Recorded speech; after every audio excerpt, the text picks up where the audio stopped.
For refuge, I go to the Buddha, For refuge, I go to the Buddha, the one who is awake and full of love. the one who is awake and full of love. Namo Buddhaya. Namo Buddhaya. For refuge, I go to the Dharma, For refuge, I go promote the Dharma, all that guides us to wisdom and compassion. all that guides us to wisdom and compassion. Namo Dhammaya. Namo Dharma. For refuge, I go to the Sangha, For refuge, I go to the Sangha, those who live in the Buddha's light. those who live in the Buddha's light. Namo Sanghaya. Namo Sangha. With faith in the three jewels, With faith in the three jewels, I pray that I may not take life. I pray that I may not take life. With faith in the three jewels, With faith in the three jewels, I pray that I may not steal. I pray that I may not steal. With faith in the three jewels, With faith in the three jewels, I pray that I may not fall into sexual misconduct.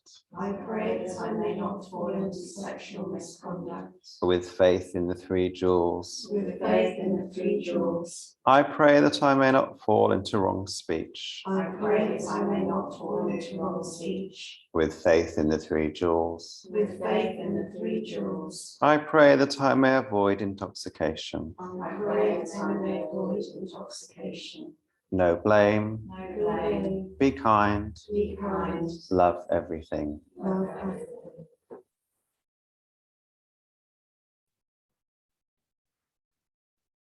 Innumerable sentient beings, We vow to save them all. inexhaustible undiluted passions, We vow to transform them all. immeasurable the Dharma teachings, We vow to master them all. infinite is the Buddha's way, We vow to fulfill it completely.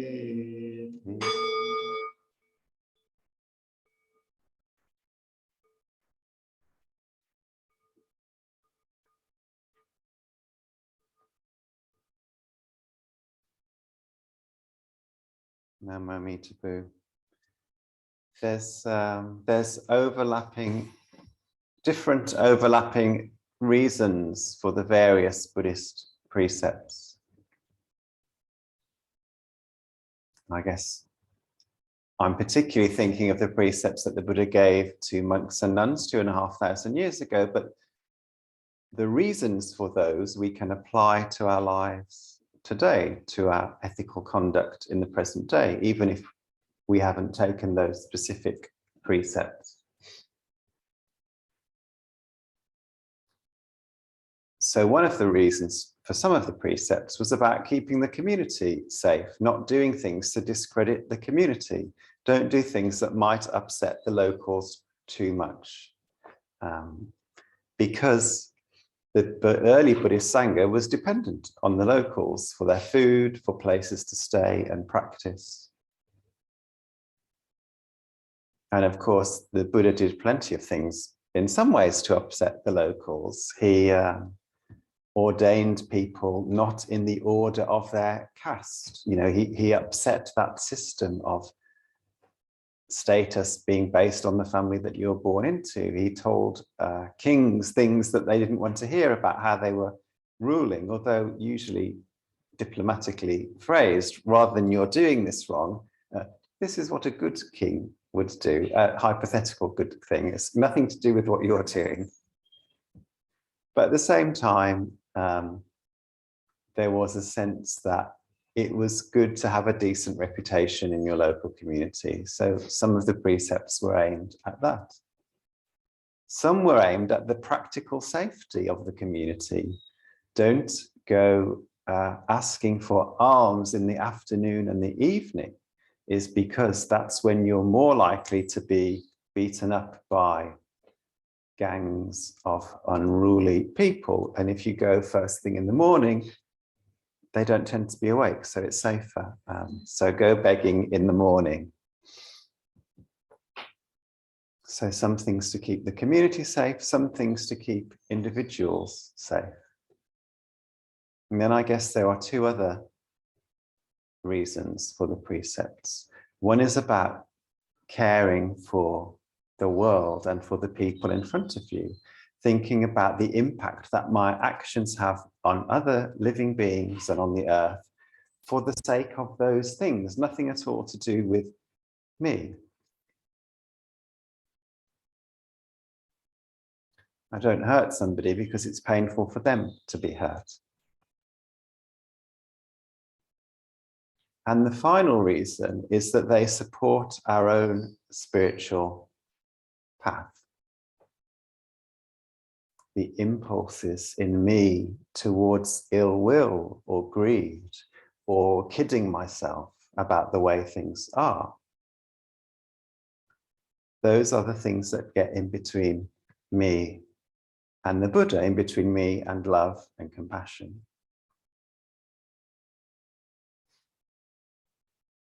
And the teachings on karma tell us that the more we indulge in those kinds of thoughts and behaviors, the more likely we are to do it. Again, the Buddha used the analogy of a seed, bija. When you water a negative karmic seed, a flower appears. And it puts new seeds in your mind. So your one negative act leads to other negative acts in the future, creating more distance between me and the Buddha. So if I restrain myself from doing those things, it can begin to create the conditions for an easier relationship between me and the Buddha. I'm not setting myself up for failure in the way that I would be if I was acting out. Although we know as human beings, it's very difficult to simply choose not to do things sometimes. And that's often, if you some sort of Buddhist training manuals, you begin with restraint for that reason. Sila is the word that's often used to describe the precepts, restraint. I will hold myself back from causing trouble. And then I will begin my meditation practice. Whereas other schools will tell you that actually it's fine to meditate while you're causing trouble because you can learn something from meditating and so on and so forth.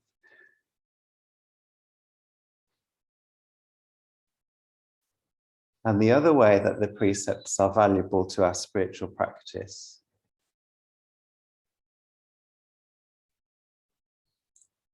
is that every time we step over that line somehow, it's a signpost to that greed or ill will or kidding ourselves in our own system. They can be a mirror in that way. It tells us something about what's happening inside.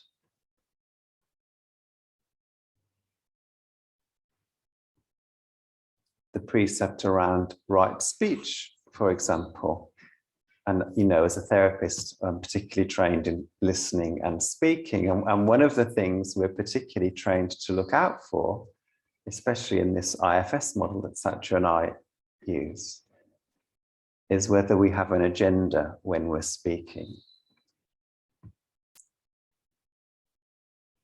Do I want you to feel better because then I will feel better? That's an agenda that's unhelpful for the other person. Am I making a joke that actually puffs me up a little bit and puts you down a little bit? That's a different kind of agenda. Advice giving usually comes from an agenda because it's hard to bear things not being sorted out, perhaps. Occasionally, like when the Buddha gave advice, I trust that most of the time, actually, it came from a place of really noticing that the person was ready to do something differently. And often we don't check that out before giving advice. But all of these things tell us sometimes in very big ways and sometimes in quite subtle ways that we are speaking, in this case, from a place of self-protection rather than from a place of having an open heart. And we can bring that self-protection into our meditation into our Nembutsu chanting, into relationship with the Buddha.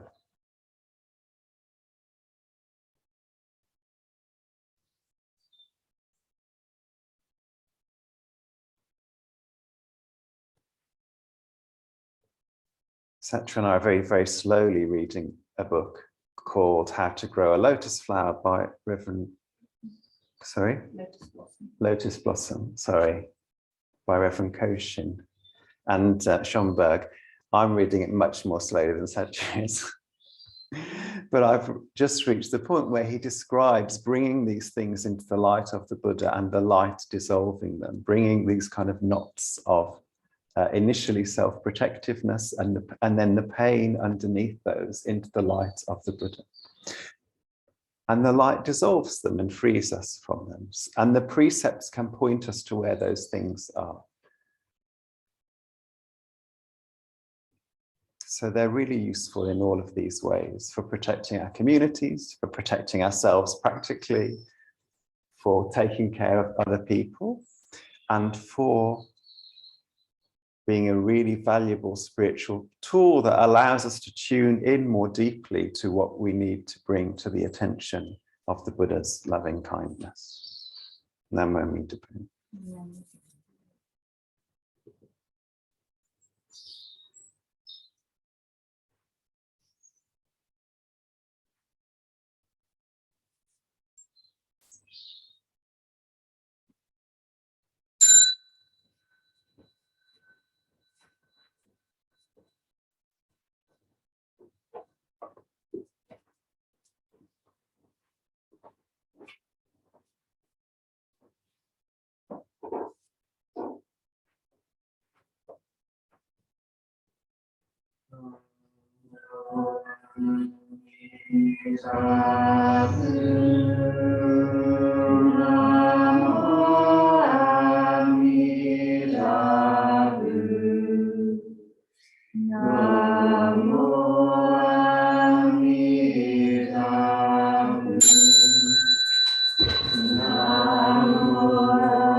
In gratitude, we offer this incense to all Buddhas and Bodhisattvas throughout space and time.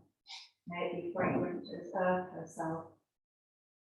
Reflecting our careful efforts, our wholehearted awareness, and the fruits of understanding slowly ripen. May we and all beings be companions to Buddhas and Bodhisattvas. May we awaken from forgetfulness and realize our true mind.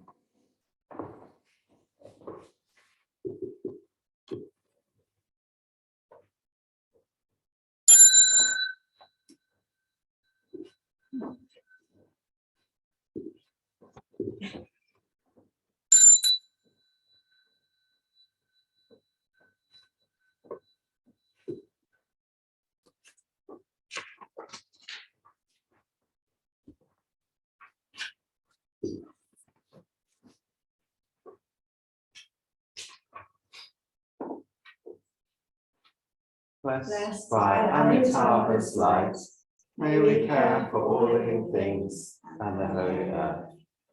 Namamita Boo, do you want to mention your gardening?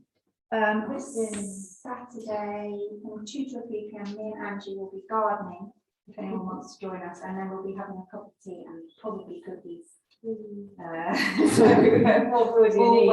Come on. Yeah, so just gentle reading, no experience necessary. 3 dogs.